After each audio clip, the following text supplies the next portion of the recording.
Welcome to our webinar with Keith Byrne, co-founder of Select Training Solutions.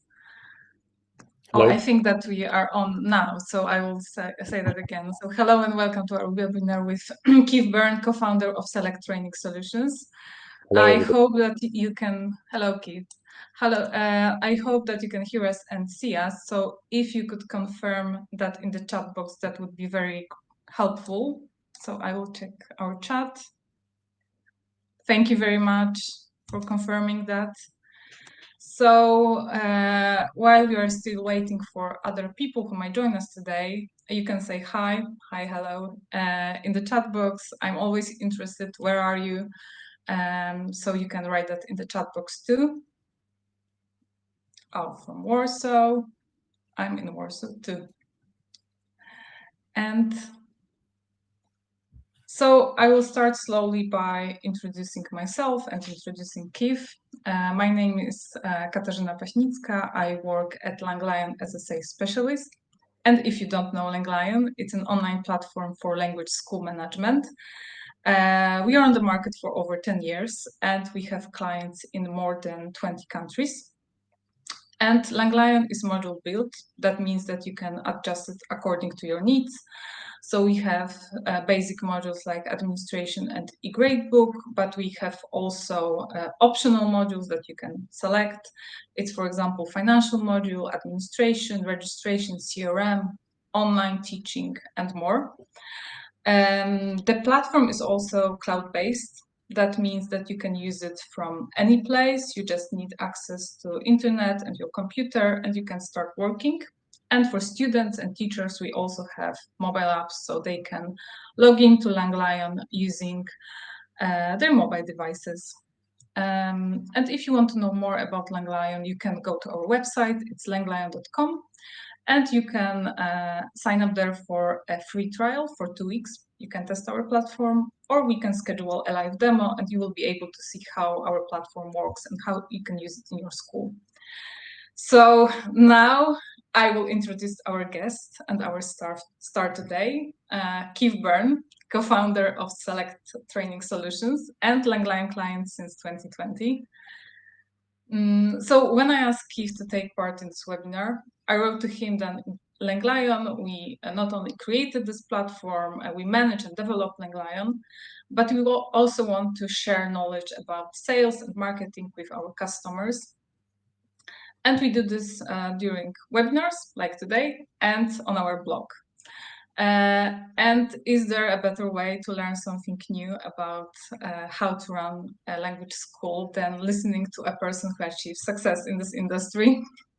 I don't think so.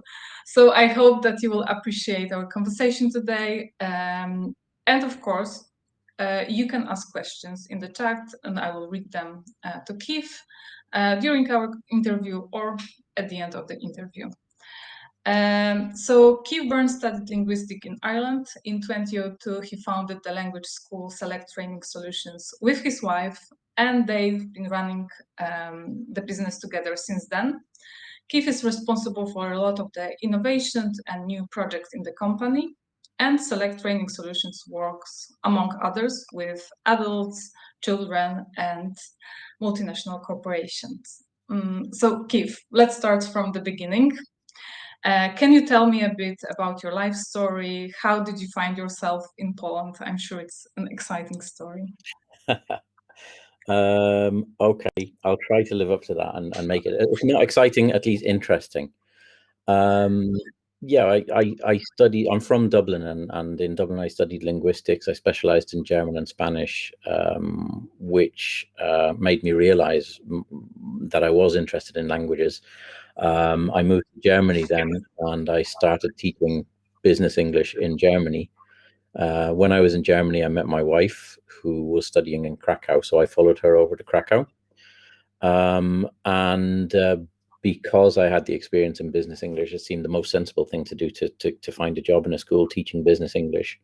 This is in the previous century, and at the time there was a lot of interest in business English. Poland was growing as a a player on the European market. So a lot of people wanted to learn quickly how to interact with people in another language.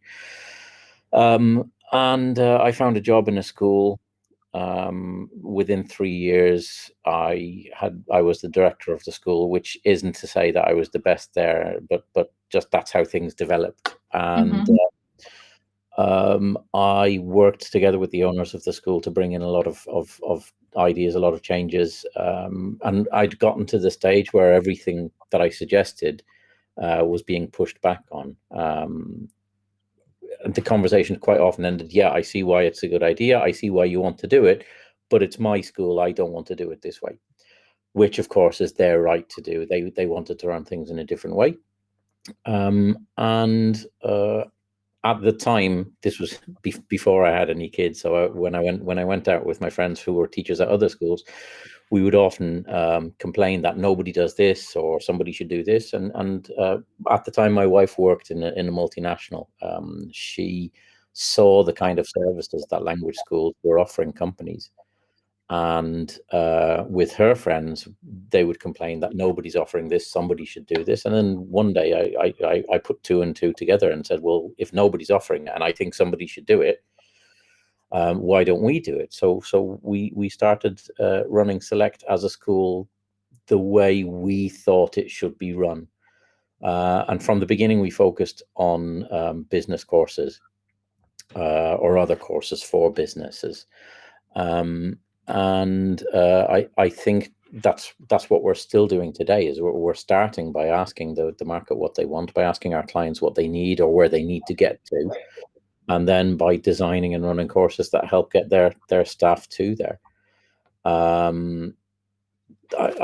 think that the main benefits that I had, or that we had with my wife, is that we had experience of all sides, as teachers, as management, as clients, and so we were able to make a snag list, a list of problems that each of these roles faced, if not problems, then challenges, and look at ways to overcome them. And again, I have to stress that we were looking for ways to overcome them that, in our opinion, was the best way. Not there is no one size that fits all. There is no one way of doing it that's perfect for everybody. But still today, we ask these questions when we're making decisions: is what we think is best for clients, what we think is best for teachers, what we think is best for us, and then in the end, doing what we want to anyway.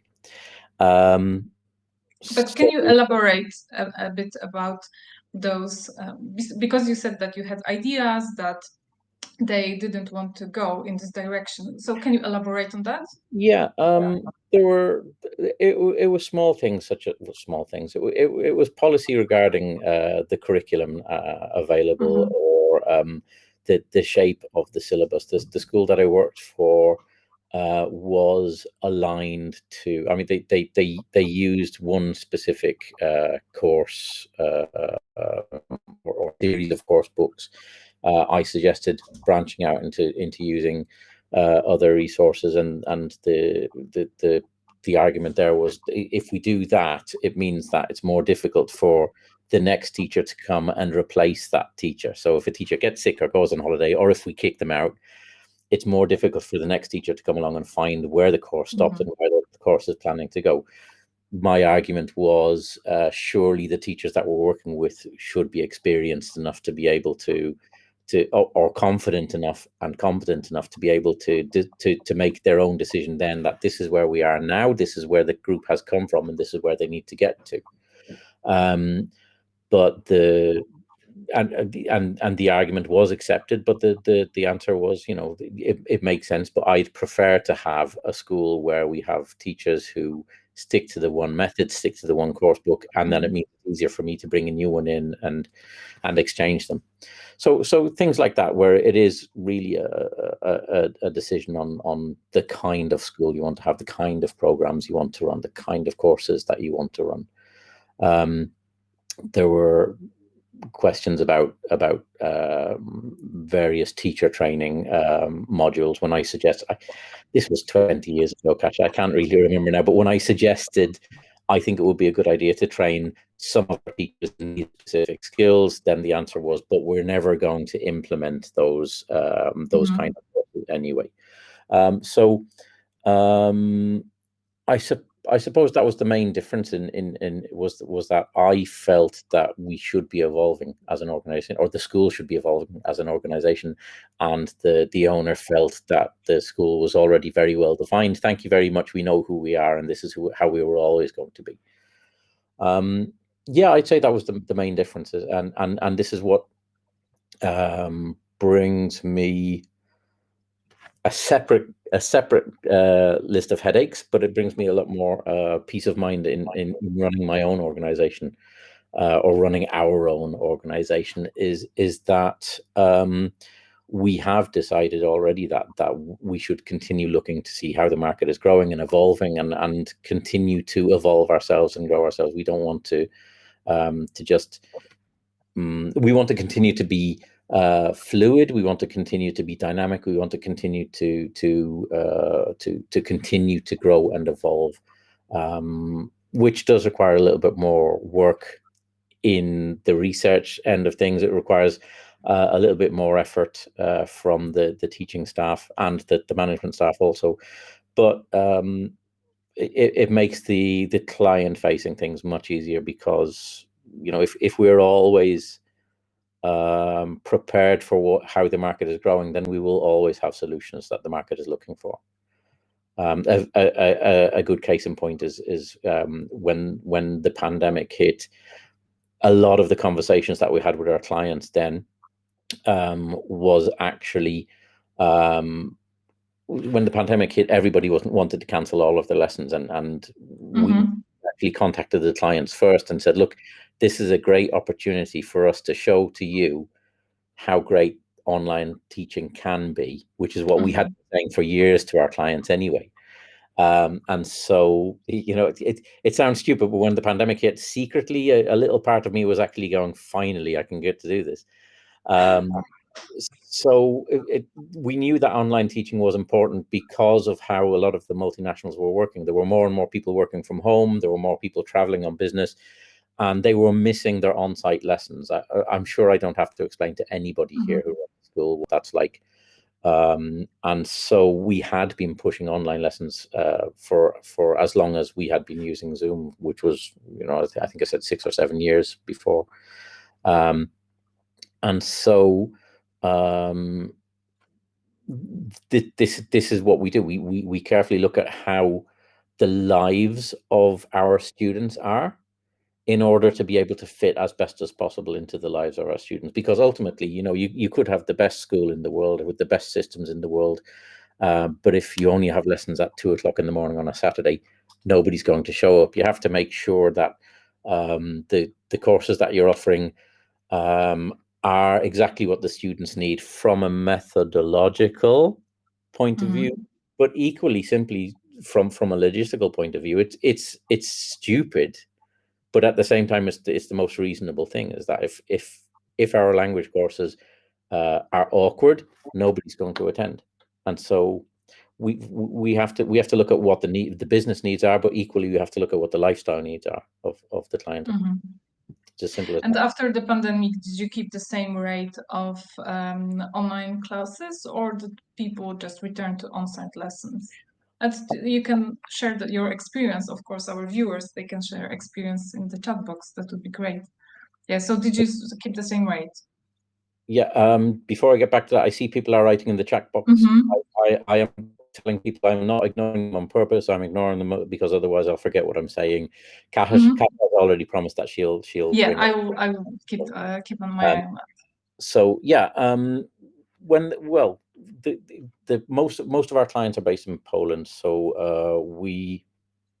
there was a period where the lockdown was legally enforced and people weren't allowed to leave their houses. A lot of the companies straight away provided solutions to allow their employees to continue to work, and therefore it made our conversations with them very much easier, and we were able to say, look, what your employees are looking for is normality. You need to be able to show them that life is continuing as normal, but in an online version. We slot right into And I think with a few of the clients, we actually ended up running tutorials for the clients on how to run online meetings for your staff also, which made me feel very happy. It meant that we were thinking in the right way.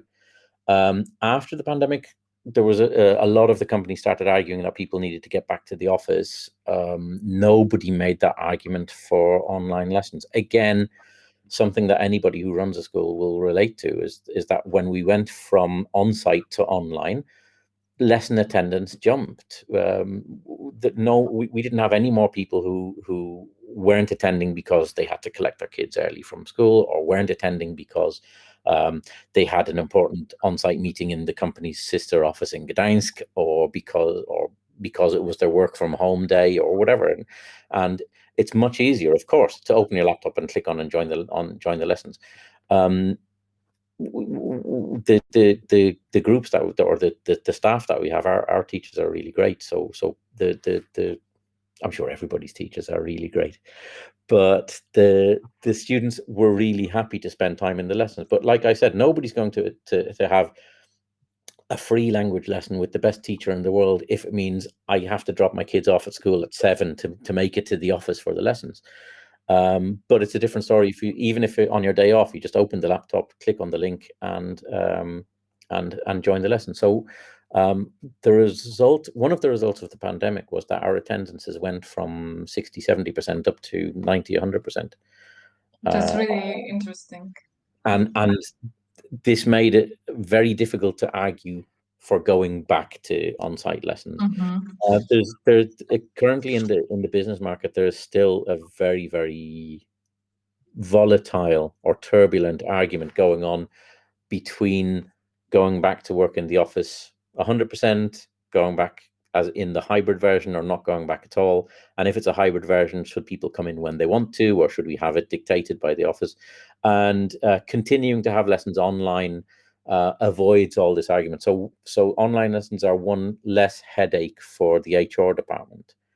We have one large client who was trying to get people to come back into the office 3 days a week, and they warned us that the lessons that we have there, which are twice a week, they will have to be once a week online and once a week on site. And we did prepare for that. We briefed the training staff. We made sure we had local training staff to be able to do it. But about a month later, the HR department came back and said, no, we have to forget it, because nobody wants to go back to the office at halftime. So they're still working out what to do. They're still working out what to do with 20,000 square meters of office that nobody wants to use.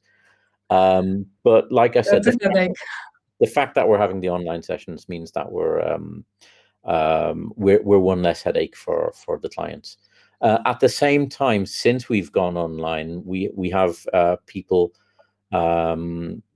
as well as the teachers themselves. The great thing about working with language teachers is that there's such an innovative bunch of people who are really good at improvising, really good at finding new and interesting ways to work around problems. So we do regularly reach out to the teachers and ask them, what platforms are you using now? What systems are you using? How do you resolve these issues, etc. And we leverage what the teachers are able to find best. I think the best thing to do is to leave the teachers on their own, and then they will solve all the problems that you know, and then you go back and say, so how did you resolve this problem? How did you fix this problem? So since we've had the majority of the lessons online, or all of the lessons online, we just continue to look for the best ways to solve these problems. Whenever someone comes to us with a problem, a teacher would come in and say, look, we have problems in watching videos on shared screens, because that uses a lot of the bandwidth. Now our default platform, of course, I can't remember what it's called now, but if anybody's interested, they can ask through Kasia, and I'll find out. But there is a website which allows everybody to share a video, and the teacher controls everybody's the YouTube on everybody's screen, and plays and pauses whenever they want. So it means that the sound and the vision is local on the laptop, but it's still a shared experience. Which is just one example, something that came from one teacher solving the problem for themselves, but then us constantly asking the teachers to share and passing this information around. So this is what I feel that this is the bonus, the benefit that the pandemic has brought us is it has allowed us to again evolve and provide these solutions for the clients when sometimes the clients don't even know that they have these issues. Okay, so I will read a comment from our chat box, because Anna said that she had exactly the same headache working for others as you had, and that she had the same feeling when the pandemic hit. So I think that she speaks about this whole online revolution that we were waiting for, and that just happened. So I will ask you a question. So what is, in your opinion, the main reason that you were able to develop your school and your business and run it successfully? Can you tell us basically more about your business and what distinguishes you from your competitors?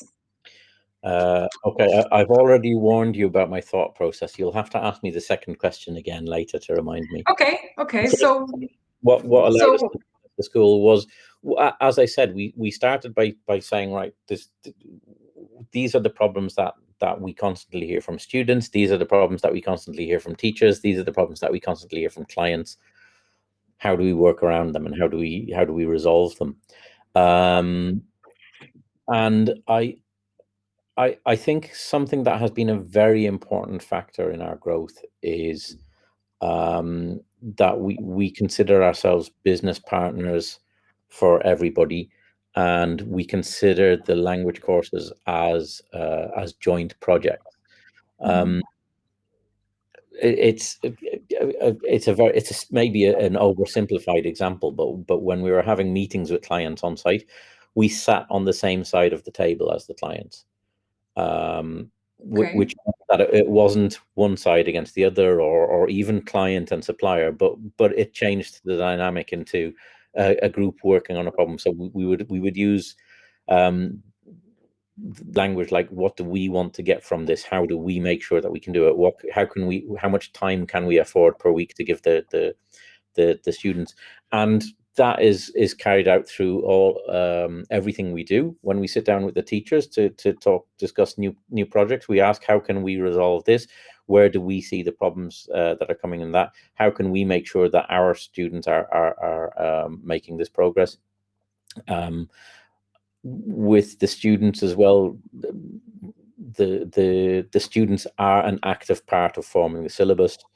We constantly review those. We have review sessions with not constantly, that's overkill.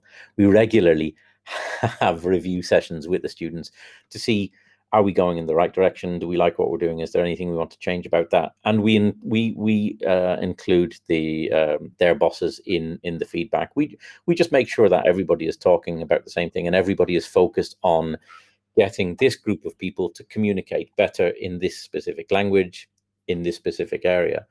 I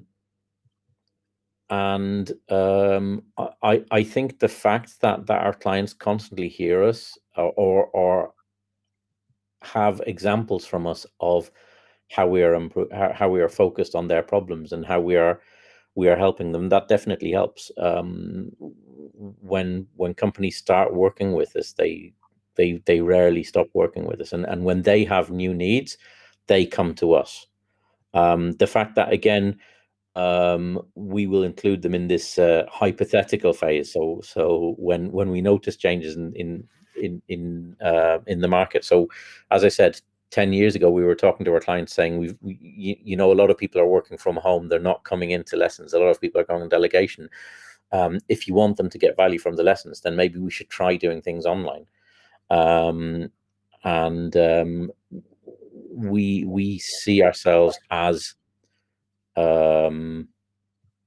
employees, or a department, an internal department of the client, as much as possible, which I think helps the clients feel very comfortable about our agenda, our reasons for being there, and the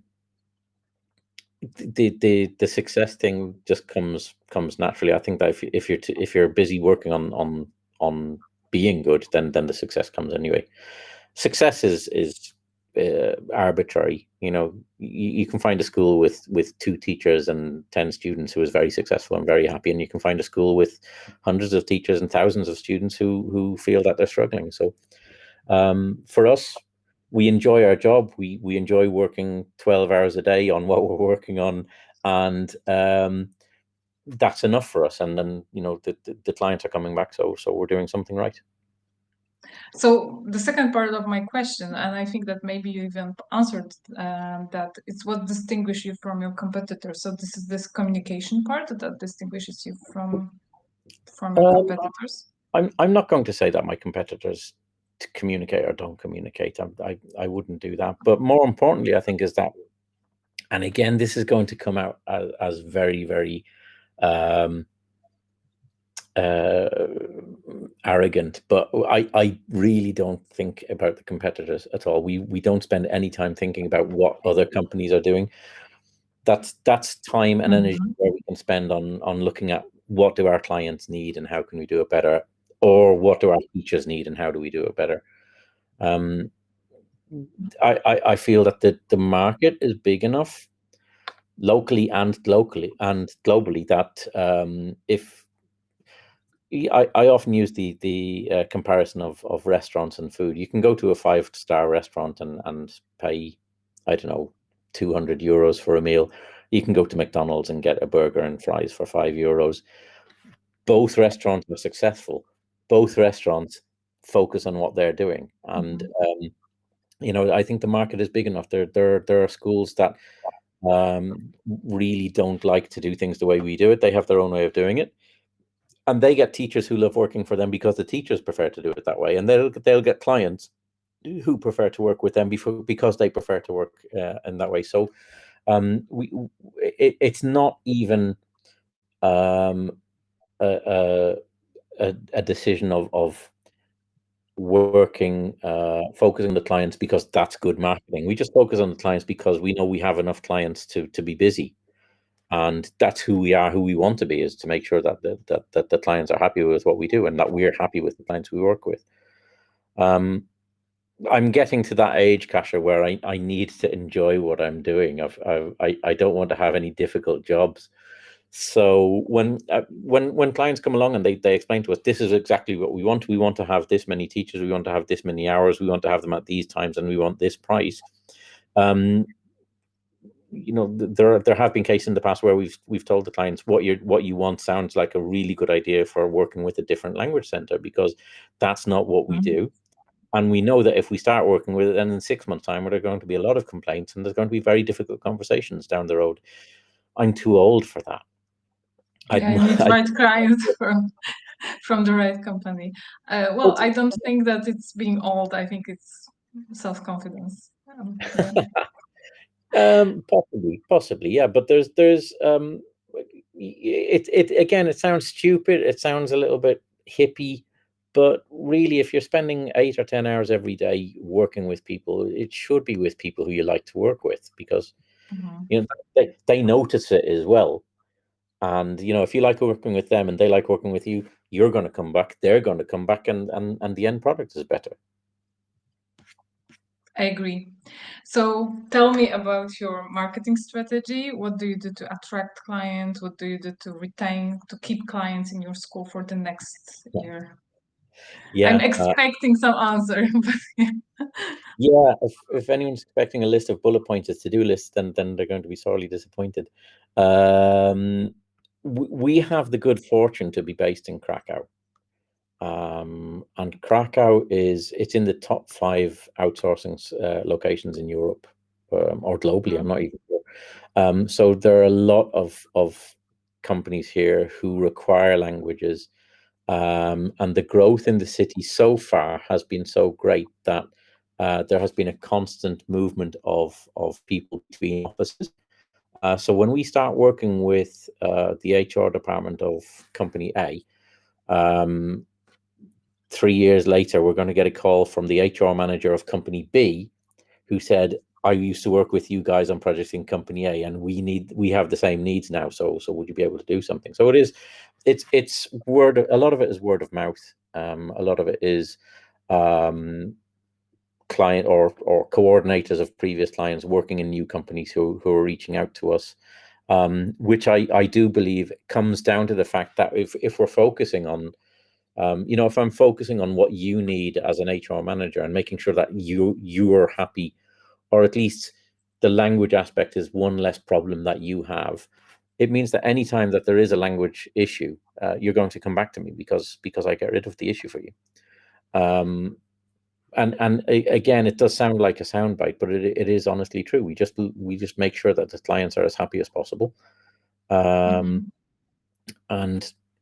everything else looks after itself. As I said, there is enough business that if you just focus on that, then there will be natural growth through word of mouth. It might not be as dynamic as you want, in which case I'd say Google Ads. Okay. But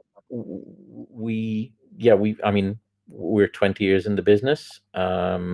We have, thanks to Langlion, I'm able to tell that during the year we have over 1,000 students in about 12 different companies.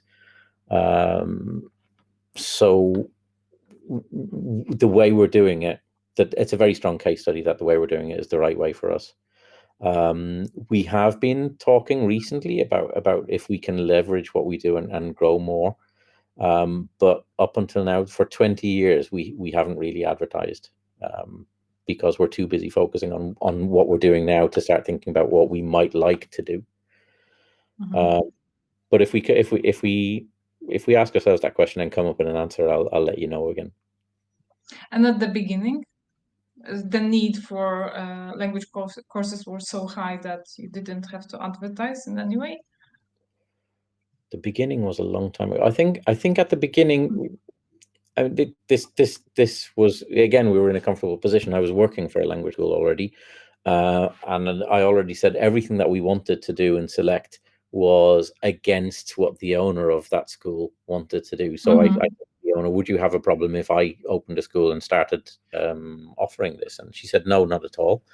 So we were able to open select, while at the same time I continued working for the previous school for, I think, that's interesting. Yeah. That's a bit unusual, I think. Yeah, and I made sure it could be a personality thing, and I made sure that everything I did, that the owner of the school, first of all, that she knew that that's what I wanted to do, and second of all, that I offered it to her first. I can't think of any examples now, of course, but if I say I'm thinking about running an intensive course in this, do you want to advertise it?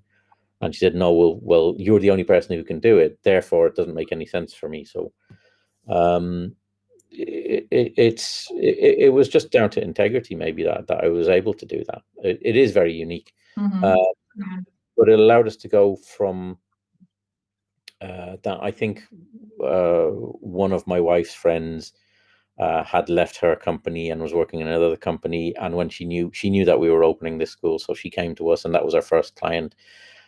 She just said, again, Keith, you're starting a school. Are you able to do business English? Of course I am. And that resulted in something like 5 groups doing 20 hours a week on site. So it was a really great start. It was definitely, as I said, it was a golden age for language courses. Everybody was investing in English. And then, as I said, the growth came slowly but surely. Okay. So my next question would be about teachers and employees. What do you do to find good employees? What's your reputation process? And what you do? What type of manager are you, basically? That depends on who you ask. Okay. Well, I thought that you will say that depends on who you are. So yeah. I suppose it's how it does too. Yeah. So first of all, with recruitment, and if I say the word recruitment, I'm guaranteed that everybody's going to be listening very carefully now. Yeah. If you have any questions about that, just please write them down in the chat. For recruitment, we have quite low turnover of teachers, and I think that everybody will agree. If you look at holding on to teachers for a longer time, you probably spend a longer time recruiting them. And this is definitely, I would say it's an area of pain for the admin team, for the recruiters, because again, there are some for some schools, bodies behind the table is what they're looking for, and for some schools they want qualifications, for some schools they want experience. We're looking for the right person. So it's difficult to do. It is difficult to do. And again, from the beginning, we look at it as a relationship. It's almost like a dating app. But when we and we do this constantly. We're constantly looking for teachers. I don't say in case we need them, because that makes it sound like they're spare teachers, but we like to make sure that we have a good foundational network of who we know and who know us, and who know what we're like, and who we know what they're like. So there used to be a time when teachers would perform trial lessons for schools, where they would come and they would teach a group of people, either real students or staff members. But that's we don't think that's very useful. It's a waste of the teacher's time. It's a waste of our time. It's a waste of the students' time. We can't advertise to the students that we're offering them top quality if we're going to use one of their sessions to see if this guy is any good.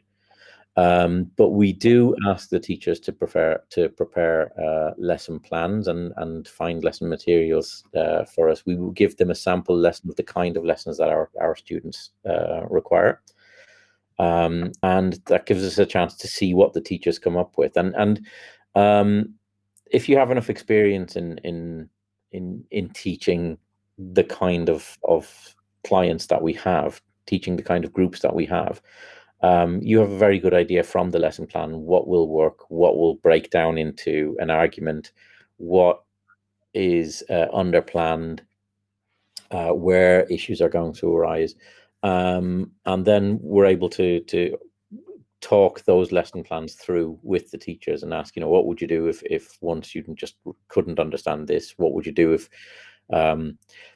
the reading article that you suggested could be controversial? It might cause some arguments. I'm not saying you wouldn't use it, but how would you resolve it if two students are ideologically opposed and get into a shouting match? What would you do in that situation? Language teaching is one of the few remaining professions where personality is so important. But the fact that we know that personality is so important means that we're looking for the right teacher for us, which may be the right teacher for 8 groups that we're running, but not the right teacher for the next 5 groups that we're running. So it's important for us to get this database or database is the wrong word. Sorry, get this group of teachers who we know, and we know that, for example, we know that Agata is very good with students who want to work strictly to the syllabus and want to remain on focus all the time and are interested in improving only those areas of the language that affect their job. We know that Simon is very good working with students who will come in and say, I don't want to do anything today. I just want to talk about the recent news. Or I've done half of the presentation work that you asked me to do, but I don't know how to do the other half. You need to ad lib with me now. So when we know what teachers are good with which kind of groups, then it makes assigning teachers to groups easier for us. And it's a case of just making sure that we continuously look for teachers who we like the sound of, we like talking to. There's quite a long interview process. We have 2 interviews with the teachers before we get to the stage of asking for the lesson plan. And then when we start out, we would never start a teacher with 10 hours, 20 hours a week. We would start them off with 1 or 2 to see how that goes. And we would spend as much time asking the clients, how was your lesson with John, as we would spend with John asking, how was your lesson with the clients? How did you feel it went? What could have gone better? What could have gone worse? And asking them then, you know, how did you find the support on our side? Was there anything that our team did or didn't do that you liked or didn't like? It is a relationship, so we just make sure that we're focused on the relationships all the time. And again, some teachers don't like it. Some teachers want to come in and just work from a book and do 20 hours a week and go off, and that will come up in the interview process. Some teachers come and try it, and we're not happy with how they work, or they're not happy with how we work, and we go our separate ways. We accept that we're not to everybody's taste, and everybody is not to our taste.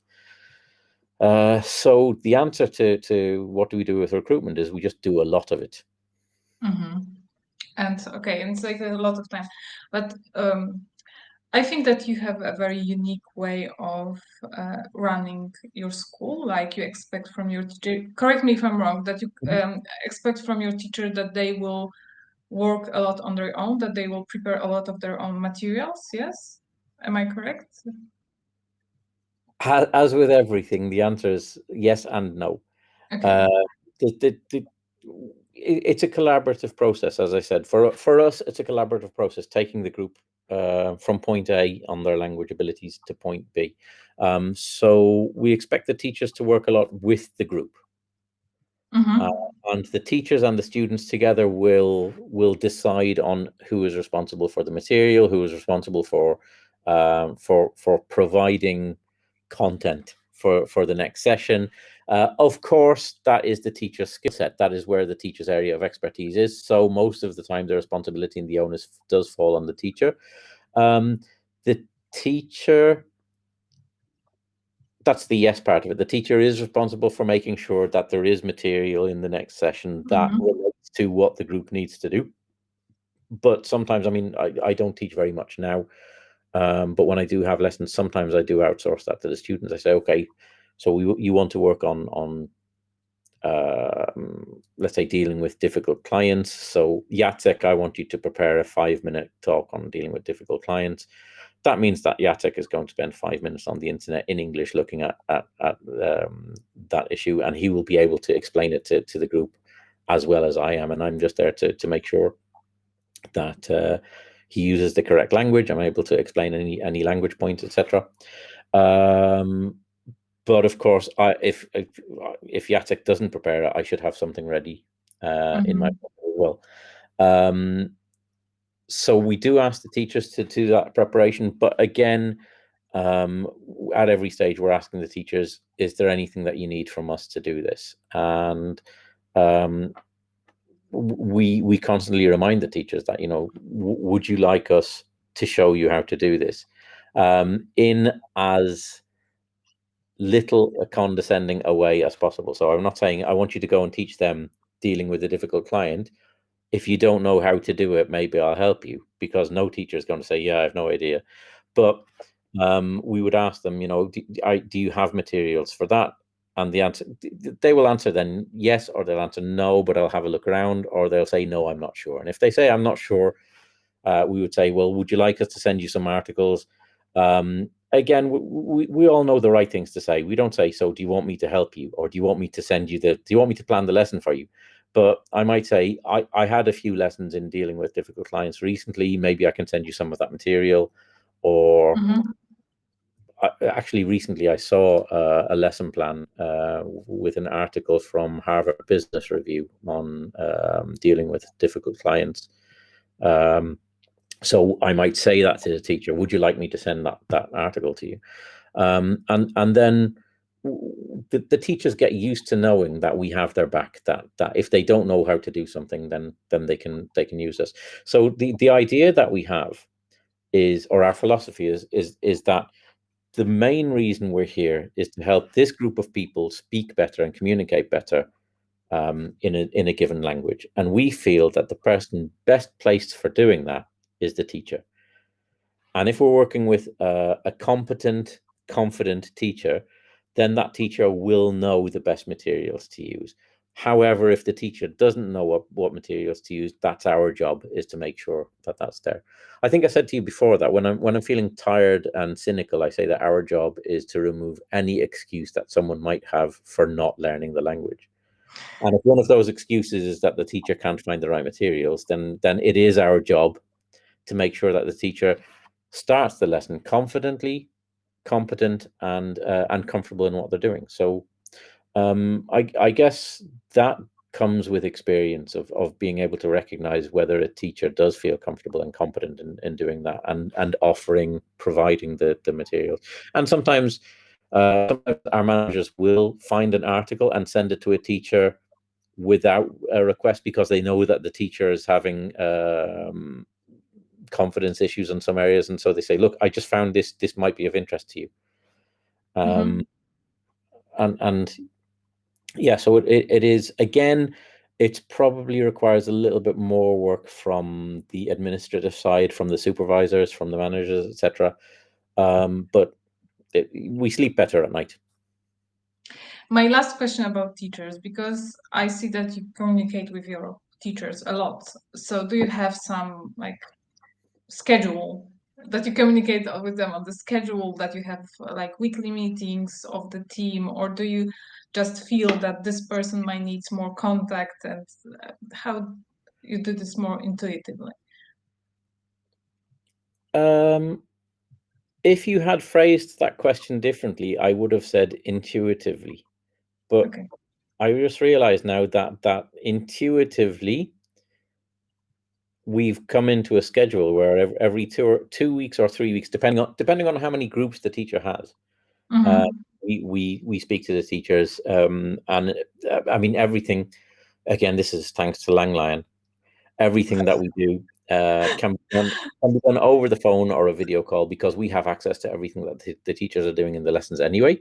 So it helps us prepare the questions that we have for the teachers, and it is just a case of I think at least once a month, and it works out twice a month, that we contact all of the teachers for 15 minutes.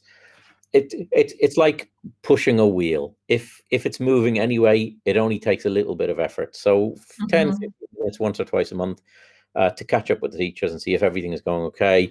I see that you haven't uploaded any material to group 1 in the last couple of weeks. Is there any reason for that? Are they doing a lot of ad-libbing? Are they doing a lot of speaking exercises? Are they still stuck on the lesson materials that you gave them 3 weeks ago? Is there any way that you think you can get around that? Or, as your supervisor, I suggest you just drop the subject and start something new with them.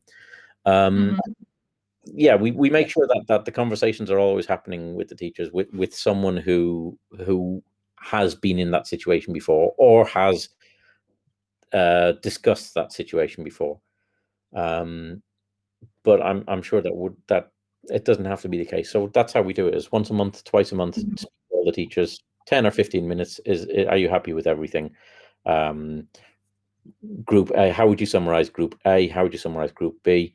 And then some leading questions, thrown in at random, because that's enough. If I say in Group C, if there's one student who you would like to be removed from the group, which one would it be? And they will say, Group C, there's no one there. But actually in Group A, I've just thought that Tomek really does belong in a different group.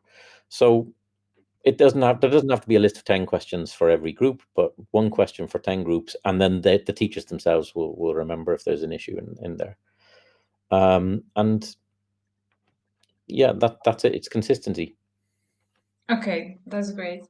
And my final question for you today: did you have any difficulties that you overcome, or breakthrough moments that you would like to share with us in the history of your company? I do see Langlion as a huge breakthrough for us. Okay, great. But we grew organically from the beginning. I was the entire teaching department. My wife was the entire admin department. And when we got to a stage where we had too many teachers and too many clients to manage this, then we needed something that would support us.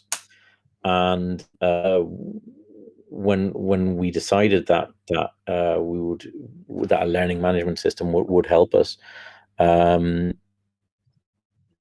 we spent time trialing different platforms, and Langlion was far and away the best one. It couldn't do everything we wanted, but if it did everything we wanted, then I would be very, very surprised and suspicious at that. If it did everything we wanted, then Langlion wouldn't be as popular with the rest of the world, I guess. But something that really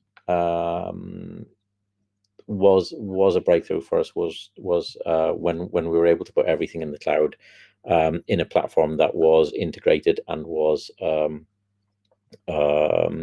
interconnected. And the fact that as I said, we were using Zoom for a long time. Our clients are used to it. Our teaching staff are used to it. And the fact that Langlion allowed us to integrate Zoom into that in the pandemic was a huge relief, because it meant that we didn't have to. It made things even more simple. The teacher logged into their Langlion platform to see what lessons they had. They clicked join the lesson, and it just started straight away. Same for the students. So it meant fewer headaches about the teacher, with the teachers, fewer headaches with the clients, which meant, of course, fewer headaches for us. The pandemic, I'd say, was a breakthrough more than a challenge. I think it allowed us to show the clients that we are thinking about them, that we are prepared to change. Also, something that we haven't mentioned at all, I've completely forgotten, is that we teach, as well as teaching corporates, we have a project where we teach English to children in primary schools, obviously on site. But when lockdown came to Poland in March 2020, Yes. 1 month after the lockdown came in and the kids were at home, 1 week after that happened, we had all of our children's lessons online. We'd organized tutorials for the parents and for the children in how to log into the meeting. We organized tutorials for the teachers of the primary schools that we worked with, that just as an outreach program, we went to the primary schools and we said, you will be running lessons online. We're happy to show you how to do that. And we were able to continue. The kids were able to, even though they were sitting at home doing nothing, they were able to log in and see their friends and see their teachers and have some interaction there. When the kids went back to school, we of course went back, but then a lot of kids started to be to have to stay at home because of COVID. Some classes were on, some classes weren't on, and again, we saw this as a challenge to be overcome, and we had, within a week, we had hybrid lessons where the teachers went into the classrooms and organized the children were able to log into those classroom sessions from home as well. And because you said that pandemic was a breakthrough moment, but was it a moment for growth for you? Because apparently you went through the pandemic in a really good conditions, with a great result because you were prepared. But was it also the moment when you were growing because you were so well prepared, or did you just kept the same amount of clients? We kept the same amount of clients. I don't think. If you're talking about significant growth, it usually came around every time there was a new project or a new client where, for example, we got a phone call one Friday evening from a new company. They said that we found your details online. We need somebody to organize German lessons from next month, on site in Krakow. And we said, of course we can do that. It's Friday evening, let's talk about this on Monday. But over the weekend, the course coordinator, she started contacting German teachers to say, look, there may be more hours here, would you be available, what times would you be available, etc. And so on Monday we found out it would be 20 groups. On Tuesday, we found out that they would only have lessons in the mornings between 8 and 10. On Wednesday, we found out that it would be 12 people in each group. And on Thursday, we found out that half of the groups were in Krakow, but the other half were in Katowice. And they wanted on-site classes only. Yes, yeah? yes. So we were able, in the end, we were able to open all of the courses on time. And this is quite often how we grow, is where companies come to us with tasks that seem to be unachievable, and somehow we're able to make it done. Again, it sounds a little bit like I'm boasting, but if you look at it as a problem to be overcome, a puzzle to be solved, then it makes it more fun to work on them. But also, you really appreciate having that large group of teachers who you're familiar with and who know who you are and who are happy to work with you. Yeah. Okay, so I will look at our chat because I think we have some questions there.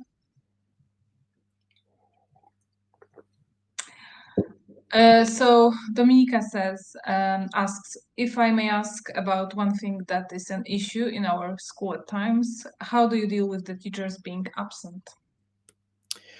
I'm not sure. I'll deal with the absences as they happen with us. Obviously, the online sessions and working from home means that there are fewer absences. But when teachers are absent, our policy, again, it's something that we have with all of the teachers. It's something that we have with all of the clients. Is that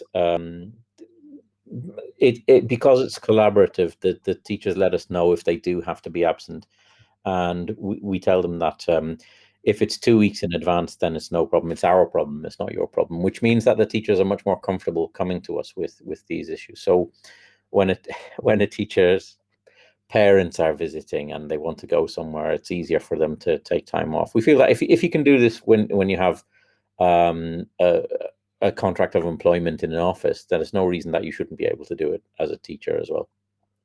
And then 2 weeks notice, it's enough time for us to find a substitute teacher.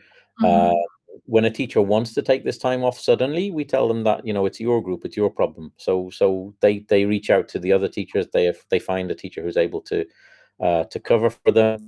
They tell them what they've done in advance and what needs to be done, and then that teacher will take the substitution.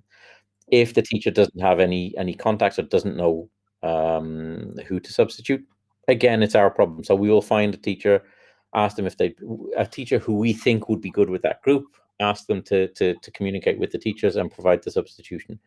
The nice thing about online lessons is it's very easy to make that change in Langline. And then when we have everything in place, we tell the group, look, on such and such a date, the teacher will not be available, but we do have a substitution.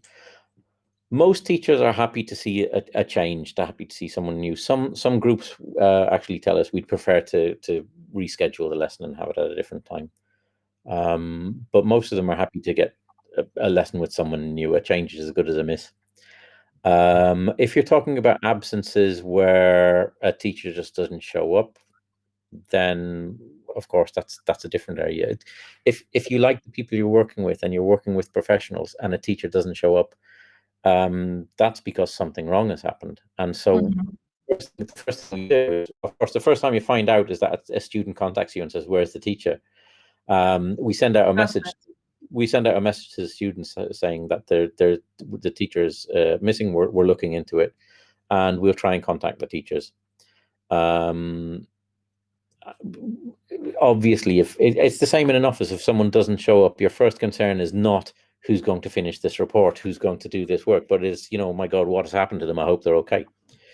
And I think because that's the attitude we take, the clients are also, because of the collaborative aspect, everybody realizes, the teachers realize that they're professionals, they have a job to do, so they don't do it. And if they are missing, it is usually something serious. And we tell the teachers as well, if something happens, back in the old days, you were in a car crash, or the bus broke down and you can't get to the office, or nowadays, your computer has a bug, or there's no electricity or no internet. Contact us, let us know. knowledge is the key. So if they contact us and let us know that I'm not able to attend, then we're able to take to be proactive and contact the students and say, look, there is an issue. Your teacher can't have a session. We'll organize it as soon as we know what's going on. Yeah. It's about ownership. It's telling the teachers at the beginning, this is your group, and we're working together with your group to help this. What do you need to be able to achieve that? And so the teachers do come to us and say, you know, in the first week of December, I'm not able to have these lessons, but I've already spoken to Sebastian, and he's happy to take over for me. We talk to Sebastian, make sure that that's the truth, and we make sure that they talk to each other, they know what they're doing. And again, it's a great opportunity. Anything new, different or unusual is a great opportunity for feedback. So after a substitution, then we'll contact the students, we'll contact the new teacher, contact the old teacher and say, are you happy with how it went? And, you know, again, in the feedback that we get from the clients, they realize that we care about them, they care about what we want to do. And the teachers as well, the fact that the teacher comes to us and says, look, I need time off whenever, even if it's next week. The fact that we don't say you can't do it, but the fact that we say, right, let's see how we can do this, let's see if we can resolve this, means that it's a completely different attitude, it's a completely different nature, and as a result, it's not abused. So Dominic's question, yeah, in my opinion, it works. Okay, yeah, because people were asking. Yeah, and someone and Dominika elaborates on her question. Just to finish that, there is a golden rule in our team is also bez przesady. So, you know, so don't go overboard. So, you know, if a teacher comes in and said, I mean, I had a teacher once who told me that he was a Liverpool fan and Liverpool were playing in the Champions League, and he said, so I can't have lessons on Thursday. The match is on Wednesday. I won't be fit to teach on Thursday.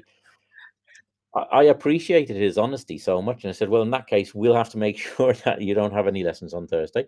But if he came up to me a month later and said, you know, Liverpool are playing in another match, so I need the Thursday off again, I'd say, well, look, we already gave you one. You are a professional teacher at the end of the day. So in Polish, the way you say it is great. Bez przesady.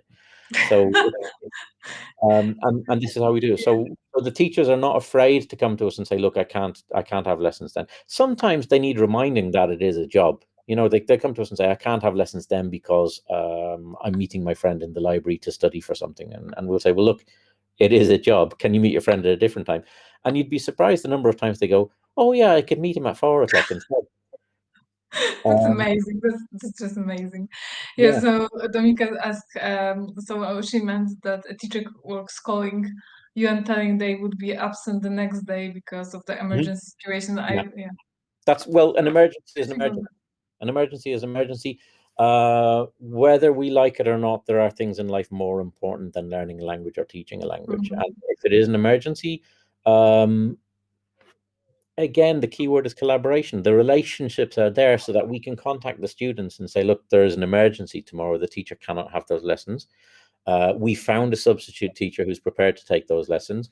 But it's up to you. If you want to rearrange so that you have lessons with the regular teacher, that's fine. If you want to have lessons with the substitute teacher, that's fine. And of course, depending on what we want, we'll sort of make suggestions. You know, we might have a new teacher who we've just started working with, and we think this is a great opportunity to test them out and see how they work with this group. And so we'll tell the group, we recommend that you have lessons with this new teacher because it could be very interesting. Or we sometimes say straight, you know, it's in our interest for this teacher to have a lesson with you. We'd like to interview you afterwards about it. It's the same with any relationship in your life. As long as you're open and honest about it, it's much easier to do. But everybody here will agree that if your supplier comes to you and says, you know, your regular contact has an emergency and they can't meet you tomorrow, but they can meet you at a different time, nobody's going to say, this is ridiculous, I expect a better level of service. They'll say, oh, it's an emergency, I hope everything is okay. We're being human. Yeah, exactly. Someone asked me once about this, you know, how do I have to write a letter to let's say Coca-Cola, for example. I have to write a sales letter to Coca-Cola, and I don't know how to do it because I've only ever written sales letters to smaller companies. And I explained, you're not writing a sales letter to Coca-Cola. What's the person's name? Dominic. Well, you're writing a sales letter to Dominic. It's the exact same thing. It just happens that he works for Coca-Cola. But that is it, Kasia. It's about human beings working with human beings, and as long as you focus on that and remember that, then it's much easier. So, Keith, we have already requests for another meeting with you because this conversation was so great. So, because we are already 5:12, if you have any last question to Keith, I can ask this, and if not, I think we have to finish because we are past 12. Yeah. So I can send the email address to my fan club if anybody wants. Yeah. We have already some pictures of Keith. You had them with an invitation, so I think that it will be great for posters. Yes. So okay, I don't see any more questions. So Keith, thank you very much for your time and that you shared your experience with us. And that was great meeting you and having this conversation. I hope that it was interesting for our participants, and I hope to see you soon all during our next webinars. Thank you very much. Thank you all for attending. Thanks for listening. Bye-bye. Thank you. Bye.